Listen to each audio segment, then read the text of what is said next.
Don't just live for tomorrow, or just live in yesterday.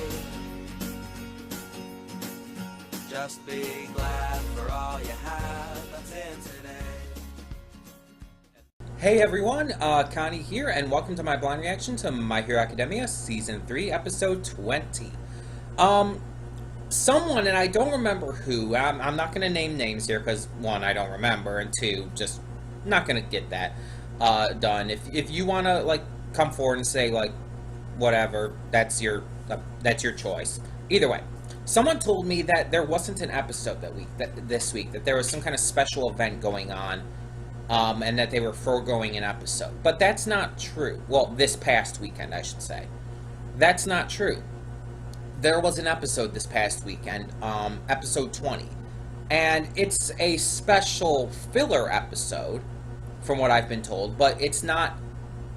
It's still an episode, you know? It's not like it's something else. It's not just like some random OVA or special. It's a legitimate episode of this season. It is episode 20.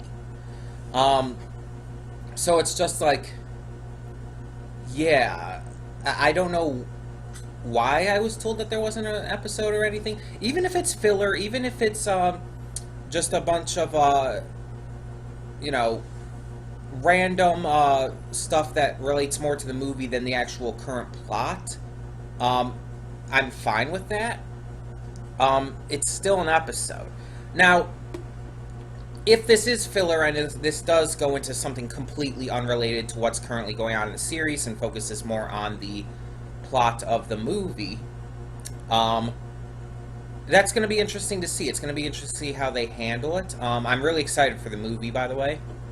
That's going to be great. I'm really interested to see what they do with this, to see how this relates to the movie, and I'm kind of viewing it as a as one of those One Piece episodes. Like, you know, there was an episode for One Piece. I'm trying to think of what it was called.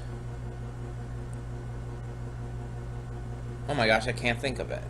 Hold on, let me check.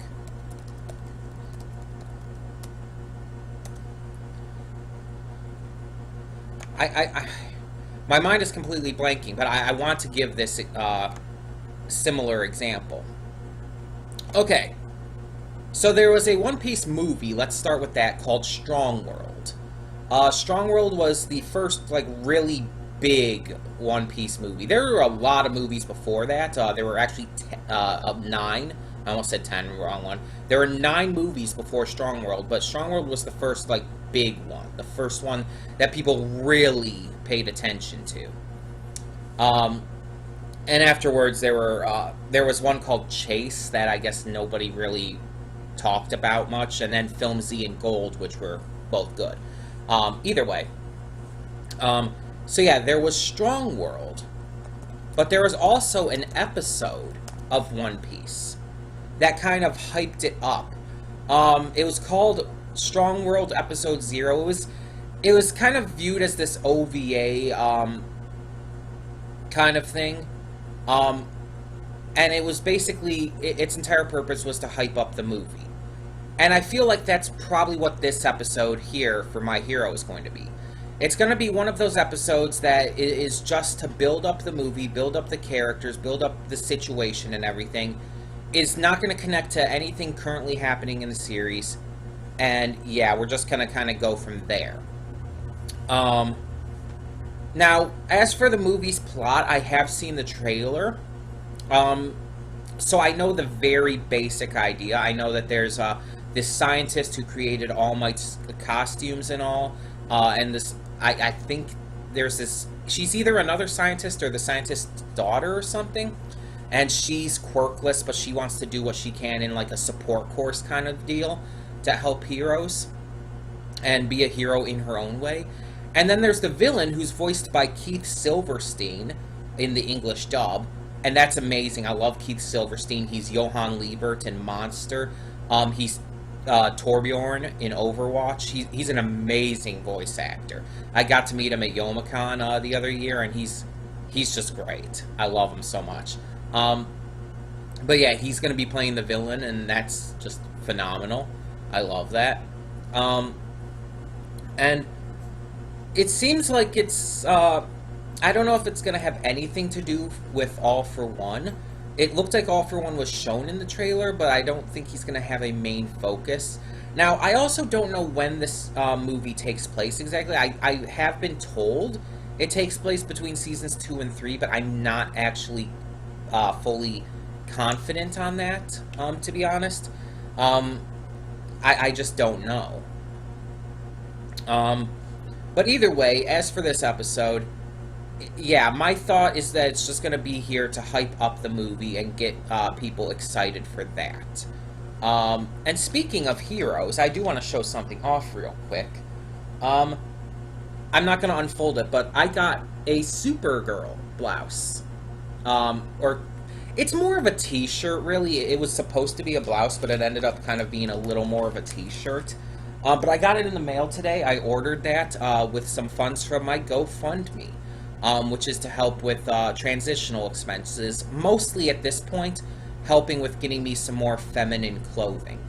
There is a link to my GoFundMe in the description below if you want to help donate. Any amount is appreciated. You don't have to donate like a big crap ton of money. If you can donate like only like what, $5 or $10, that's perfectly acceptable. Anything. But I also do have a picture, since I'm not going to unfold or anything, I do actually have a picture of myself in the shirt, the blouse shirt. I really love it. It fits perfectly, too. I just thought I'd show this off while we're on the topic of heroes and stuff, you know? So here's the picture. If it comes up. Oh, crap, that is too big. Hold on. There we go. So that's what it looks like. It's kind of blouse-like, I guess, with the way it is at the bottom and everything. But yeah, it fits really well. It's really comfortable, and I love the design of it. So yeah, just thought again while we're on the topic of heroes. So yeah, I'm really excited to find out what this episode has in store for us, even if it's not continuing where the last one left off with Gang Orca and the continuing testing. But I'm still interested either way. So, we are going to get started. When the screen fades to black, pause this redirect and go to the description below. Follow the link to the reaction, and after you watch it, come back here to the redirect and resume play. So after it fades to black and then fades back in, everything from that point forward will be my afterthoughts and will contain spoilers to the episode. So that being said, thank you so much for tuning in today, and I will see you at the reaction. Okay, and we are back, and we'll begin with spoilers in 3, 2, 1, now. Okay, so, yeah, this was a fun episode. It may have been a little bit unnecessary. It might have been a little filler episode that just ties into the movie and all, but I enjoyed it. I liked the training they went under. I like how Bakugo actually was thinking things through and planning out strategies with the others. And I like the connections we're already getting to the movie. Now, here's a question, I'm sure I'll probably be asked, so I'm just going to answer it right now. Am I going to react to the movie? Am I going to react to it, or am I just going to go see it on my own time? Well, I'm going to react to it. Like, I didn't react to the My Little Pony movie when that came out last year and all, because I wanted to see it in theaters, and I really wanted to show support for that. And if possible, I don't know if it's going to be, but if possible, I'd like to do the same for the My Hero movie. But this time I think I'm going to do it differently. I'm going to react to it first, but I'll still see it in theaters if I can afterwards. So I'll still be supporting them, but I'll also still be able to react to it.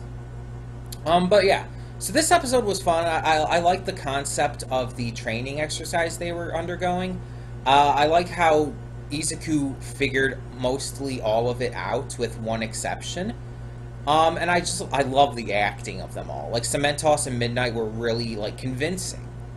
But then there was Present Mike, who was just, like, obnoxiously over the top, and it's just like, yeah, that's Present Mike. I also like their casual outfits, specifically Midnight's and Present Mike's. Cementos it's hard to do for him because of the way his quirk makes him look. Because really with him, it's just like, oh, he's in a different suit. He's in an outfit. But with Midnight, like, not only is she in a different outfit, she has the glasses, she doesn't have the mask on and everything, and she has her hair done in a different way. Same with Present Mike. They look like, obviously, the same person, but also the way they're specifically dressed and everything, and the way they're hairstyled and whatnot, makes them look different enough to... It's noticeable and really interesting. It's cool. I enjoy it. Either way, I am, like, super interested to see where the main story continues, of course, with Gang Orca. But I really want to see where this movie goes. We got a little bit of details in this one. Apparently, this David guy he wasn't just the costume designer and a brilliant scientist for All Might. He was actually a sidekick. Like, he was straight up All Might's sidekick. That's a big deal. They were best friends in the past. And David Shields became a Nobel Prize-winning scientist, while All Might became the symbol of peace and all. Which is both extremely admirable. Like, even though David didn't become a hero just in the general sense, he became a Nobel Prize-winning scientist, has probably done some amazing things, not just for heroes, but just for the world in general. And I really think that this is going to lead to some great content in the film. Then we have Melissa, David's daughter. She's adorable. And she's definitely going to be a huge focus of the movie. Just with not having a quirk and trying to help out Izuku and other heroes with what she can do. Now, another thing to note is that this episode is apparently directly moving into the movie. Because at the end here, All Might gets the call from Melissa. It's like, oh, do you want to come surprise my father? He'd be happy to see you and all. And All Might basically decides, yeah, I'm going to go. And it's like at the last minute, like right as he's basically leaving, he's like, oh, I'm going to invite Izuku. Hi, Izuku, you want to come along? And it's like, Izuku, it's like, yeah, of course. It sounds like a great time. And it's like, and he knows all about Island and everything. And it's just like, and All Might's like, no, it's not just going to be for fun, though. This is actually going to be important. It's going to give you perspective and whatnot. And Izuku's like all for it.